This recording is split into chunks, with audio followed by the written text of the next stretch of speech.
joined by senior BJP leader and Rajya Sabha MP Sushil Modi. Sir, we have seen the statement of Udayanidhi Stalin, but he remains defiant, and his father MK Stalin is also supporting his statement.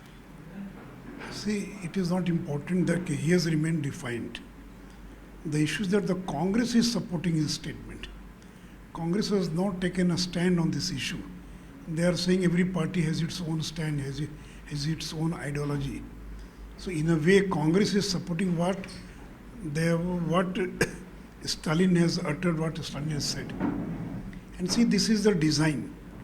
It is a deliberate statement by Stalin's son, Udayanidhi, because he read a prepared speech. And the conference in which the speech was read, it was eradication of Sanatan Dharma. It means they want to destroy the Sanatan Dharma. And see, this is the history of Congress. Congress is always against the Hindu Dharma, Hindu religion, and this is not the first occasion. There are dozens of occasions in which Congress people and this Mahagathbandhan, this Gathbandhan, which had their meeting in Mumbai, nobody has come out openly. Nobody has come out openly condemning the statement of this Udayanidhi Stalin. So this is very deplorable that the Congress has not taken a clear stand on this issue, and they are in a way supporting the statement of this DMK leader. So, as far as Bihar's crime rate is concerned, we have seen again in this week so many murders are taking place. Last night, RCP Singh, who is the BJP leader now, his relative was shot. Again in Betia, BJP leader was shot. On one hand, we see so many crimes taking place. On the other hand, JDU has now it's thinking of formulating a 5-member group to send Ladakh so that they can see how much land is acquired by China. So how do you see this development? देखिए, जब से राष्ट्रीय जनता दल के साथ जदयू का alliance हुआ है, दिन पर दिन बिहार के लॉ एंड ऑर्डर की स्थिति बिगड़ती जा रही है. In the last 12 months, more than 150 attack by the liquor mafia and the sand mafia on the police. प्रतिदिन पुलिस पर हमले हो रहे हैं, जो विटनेसेस हैं उन पर हमले हो रहे हैं. अरिया के अंदर जो पत्रकार की हत्या हुई वो कौन था? वो एक मामले में, एक हत्या के मामले में गवाह था. पूर्णिया के अंदर 4 आदिवासी जब कोर्ट में जा रहे थे बयान देने के लिए, उन पर हमला हुआ. समस्तीपुर में हुआ. और आरसीपी सिंह जिन्होंने वर्षों तक काम किया नीतीश कुमार के साथ, क्योंकि पिछले 6 महीने से वो दिन रात नालंदा जिला जो नीतीश कुमार का गृह जिला है वहाँ पर काम कर रहे हैं, और इसलिए उनको डराने के लिए उनके नज़दीकी रिश्तेदार पर हमला किया गया और ये कहा गया कि तुम आरसीपी सिंह का काम करना बंद कर दो. तो देखिए, बिहार की स्थिति दिन पर दिन भयावह होती जा रही है.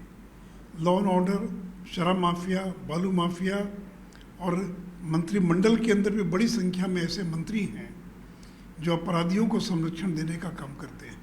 और यही कारण है कि बिहार फिर पुराने दिनों की ओर लौट कर जा रहा है. सर, राजनाथ सिंह ने जो डिसीजन लिया है कि 5-member टीम भेजेंगे लद्दाख देखने के लिए कि चाइना ने कितनी ज़मीन कब्जे में की है, इसे कैसे देखते हैं? ये तो एक मजाक है. एक क्षेत्रीय दल है, उनका कश्मीर में क्या है, उनका लद्दाख में क्या है, कहाँ जाकर देखेंगे, किसको रिपोर्ट देंगे?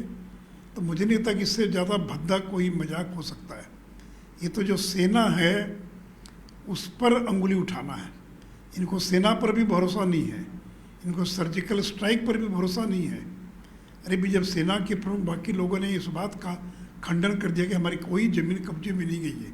हाँ, जब पंडित नेहरू देश के प्रधानमंत्री थे तो 43,000 स्क्वायर किलोमीटर ज़मीन जो अक्साई चीन का इलाका है और बाकी है वो चीन के कब्जे में है.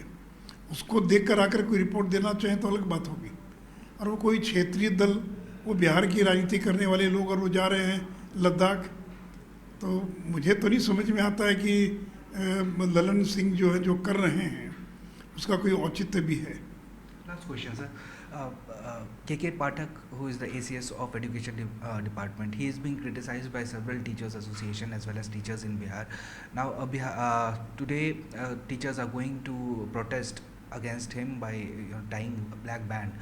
कैसे देखते हैं इसको, ये पूरा का पूरा प्रकरण जो चल रहा है देखिए, टीचर्स? ये बहुत ही दुर्भाग्यपूर्ण है कि जन्माष्टमी की छुट्टी रद्द कर दी गई, रक्षाबंधन की छुट्टी रद्द कर दी गई, जो छठ पर्व है उसके अंदर कटौती कर दी गई। अगर हिम्मत हो तो मोहम्मद साहब का जन्मदिन और चेहलुम उसकी छुट्टी में कटौती करते या उसको रद्द करते। तो मोहम्मद साहब के जन्मदिन की छुट्टी को रद्द करने की हिम्मत नहीं है, लेकिन भगवान कृष्ण की जो जन्मदिन है जन्माष्टमी, उसकी छुट्टी को रद्द कर दिया और ज़बरदस्ती खोला। तो रक्षाबंधन के दिन कोई बच्चे स्कूल नहीं गए। और मैं स्कूली छात्रों से अपील करूंगा कि वो स्कूल का बहिष्कार करें और जन्माष्टमी के दिन कोई बच्चा स्कूल न जाकर नीतीश कुमार को बता दे कि आपके इस निर्णय के साथ बिहार के लोग नहीं हैं। और जब कब एक शिक्षक ने इसका विरोध किया, क्योंकि उसकी बहन जो थी वो राखी बांधने के लिए उसको 90 किलोमीटर जाना पड़ा, जो कि स्कूल खुला था, तो उसको सस्पेंड कर दिया। इससे ज़्यादा कोई तानाशाही हो सकती है क्या? इससे बड़ी कोई तानाशाही हो सकती है क्या? और नीतीश कुमार के पार्टी के पक्ष में खड़े होकर कह रहे हैं कि जो किया जा रहा बहुत सही किया जा रहा है। तो इसलिए अगर हिम्मत है तो वो करके दिखलाएं। लेकिन जिस तरह से आपने और कह रहे हैं कि राइट टू एजुकेशन में 220 दिन का प्रावधान है, तो राइट टू एजुकेशन में तो ये भी लिखा है सेक्शन 27 में कि कोई भी अन्य जो नॉन एकेडमिक कार्य है, गैर शैक्षणिक कार्य में शिक्षकों को नहीं लगाया जाएगा। और आप चाहे वो कास्ट सर्वे हो, चुनाव की वोटर लिस्ट हो या सरकारी योजना का इम्प्लीमेंटेशन हो, हर काम में टीचर्स को लगाते हैं।